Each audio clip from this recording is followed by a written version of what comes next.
So I'd like to welcome Bedi Racule, who is a postgraduate student of development studies at the University of South Pacific and a member of MISA, Marshall Islands Student Association. She's an organizer for the Marshall Islands Nuclear Victims Remembrance Day Solidarity March in Fiji. And as a Marshallese daughter and mother, she's passionate about strengthening the voices of nuclear victims and empowering the next generation of youth.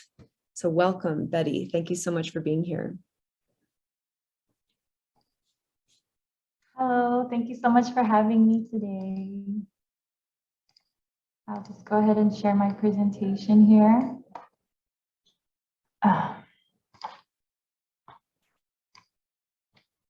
Can everyone see? Okay, so I can't see the chat while I'm presenting. Okay, there. Okay.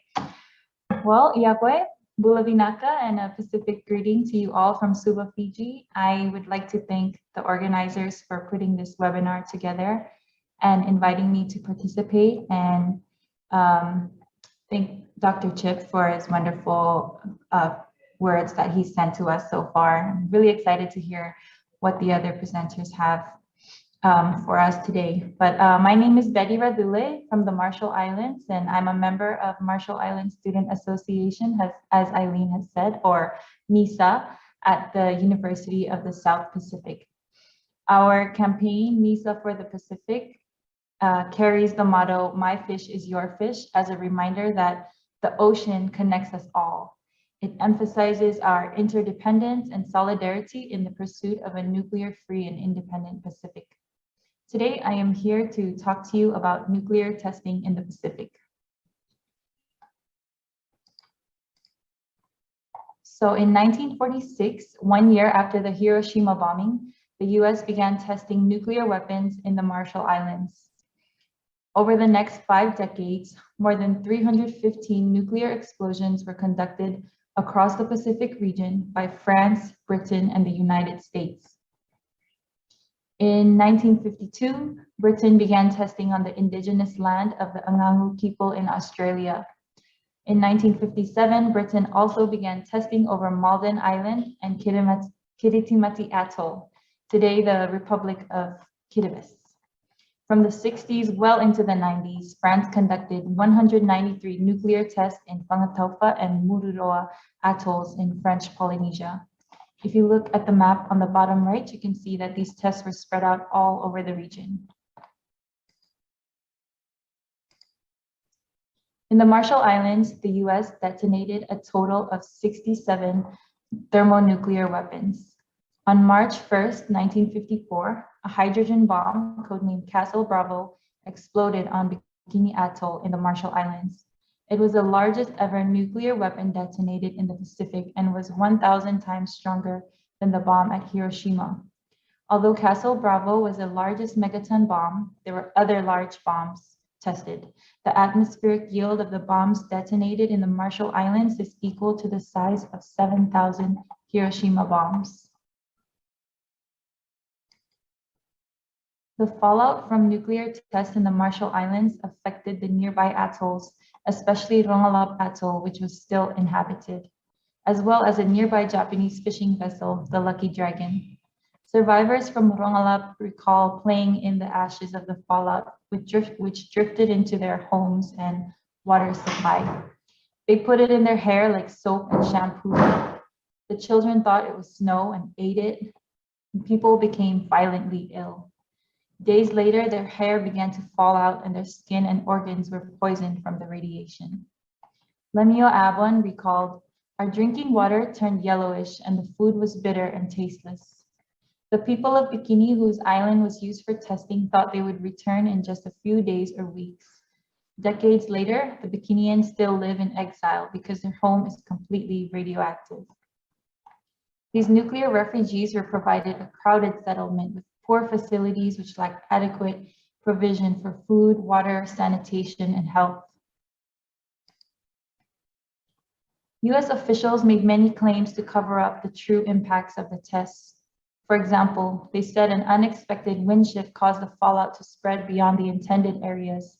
However, declassified US documents reveal that testing officials were briefed about the wind patterns that day and still went ahead with the tests. The US did not evacuate Rongelap for 3 days. They later returned the people to their islands, claiming it was safe when it was not.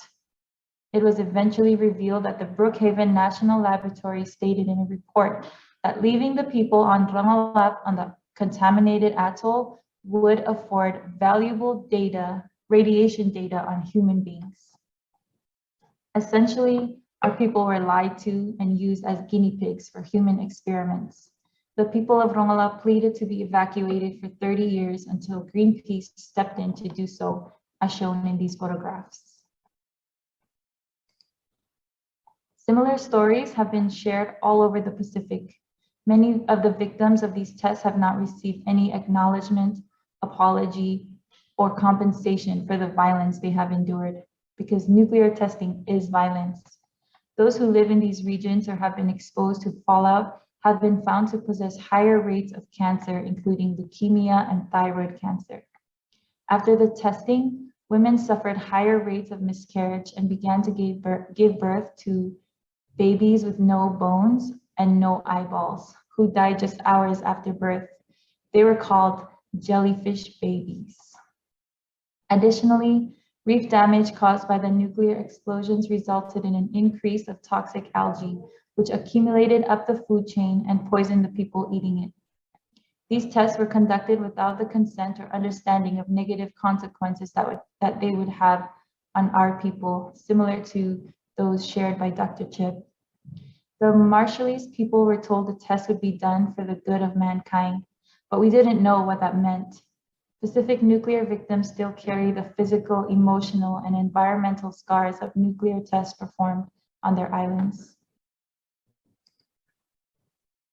Today, waste from the nuclear testing remains stored in highly radioactive and deteriorating facilities on many of the Pacific Island test sites. In the Marshall Islands, the Runit Dome houses over 100,000 cubic feet of radioactive waste. Studies show that this dome is currently leaking radiation, and as climate change worsens, the risk of another nuclear disaster is inevitable if this waste isn't removed. The US promised to remove it, but seem to have forgotten their promise. Those Marshallese who have fled to the US have been found to be disproportionately impacted by COVID-19 because of their pre-existing chronic illnesses and inadequate provisions for health insurance. In Northeast Arkansas, Marshallese accounted for 19% of COVID cases, despite representing only 2.4% of the population. It is important to know that the impacts of nuclear testing are ongoing and multi-generational. It is no secret that nuclear colonialism in the Pacific is underlined with racism. During the tests in Kiribati, servicemen from Fiji were unknowingly exposed to nuclear radiation. Petero Lalangavivi, a grandson of one of the Fijian servicemen working in Kiritimati during the test, shared stories of how his grandfather and other Fijians were given little protection from radiation and made to perform the jobs that British soldiers didn't want to do, such as dumping nuclear waste. While the UK soldiers received compensation, the Fijians did not. Suri Kiritome was present during the bombings in Kiritimati. She shared how her people were invited to the boat deck to observe the aftermath of the blast after the test. She said, "We saw everyone on deck wearing protective clothes. We were wearing normal clothes." Immediately after the Hiroshima bombing, US President Harry Truman said about nuclear weapons, "It is a terrible weapon and it should not be used on innocent men, women, and children." Yet the US government and other nuclear armed states went ahead and tested these weapons in our islands. Do we not have innocent men, women, and children living here? Are we not human beings? Our islands were chosen as a nuclear playground because they are isolated, far away, and seemingly insignificant, but we are not any of those things. We are the whole ocean. It is our lifeblood, our culture. It sustains us, it connects us. Our children play in it and we fish from it. We make a living from it and we travel across it freely and skillfully. Our Pacific Ocean is not a nuclear playground or dumping site. This is why I strongly oppose impending nuclear threats such as the AUKUS Pact to enter nuclear-powered submarines into Pacific waters, as well as the decision by Japan and TEPCO to release 1.25 tons of nuclear wastewater into the Pacific Ocean. We know all too well the horrific effects of nuclear testing, and we refuse to let our ocean, islands, and people suffer anymore. The risk is too high and the effects are irreversible. We won't be fooled again. They say that the radiation in the nuclear waste dumping will be insignificant, but it is significant to us. If we allow this nuclear waste to be dumped in our ocean today, will they come back with more tomorrow? When will enough be enough? Pacific activists have been protesting against nuclear testing and colonialism since the 1950s. In 1975, the first nuclear-free Pacific Conference was held in Suva, Fiji, which sparked the nuclear-free and independent movement. Just days ago, NISA, along with our dedicated partners, led hundreds of students, accompanied by children, matuas, activists, and government officials in a march through USP Laudala campus in solidarity for nuclear victims all over the globe, including families in Ukraine who are living in distress due to the ongoing war and possibility of nuclear strike. The theme for this year's march was Kangay Chubar, which means strongly rooted as ironwood. It is a reminder that we must stand together and stand firm in the fight for nuclear justice and peace. To say that the nuclear tests are a devastating part of our history is an understatement. There are so many victims and so many stories that I could not possibly cover them all here today. Before I go on, I would like for us to take a brief moment of silence to reflect on the lives that were affected and continue to be affected by nuclear violence.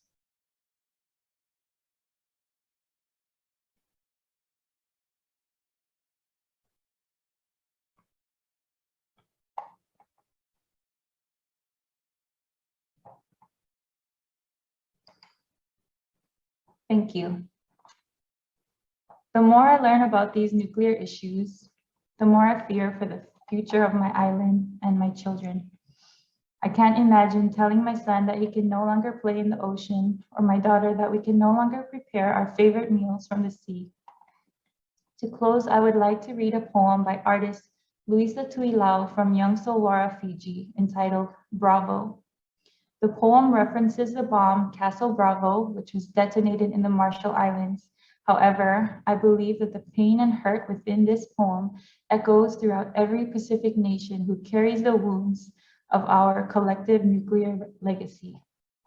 It reads, "My skin is sun-kissed, but my body is Bravo.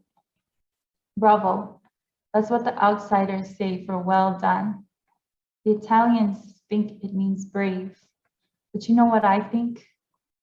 Bravo is a cell injected in my body about to explode. Bravo is a substance reaction that made my boo-boo blind. Bravo is a deliberate performance in the sky, a calculated invisible to camouflage the visible. Burn tears, burn dry. Bravo is my siblings, born a defect machine. Bravo is a gene I pass, a replicate of a poisonous culture. But you know, my island a castle before Bravo. Como Dada."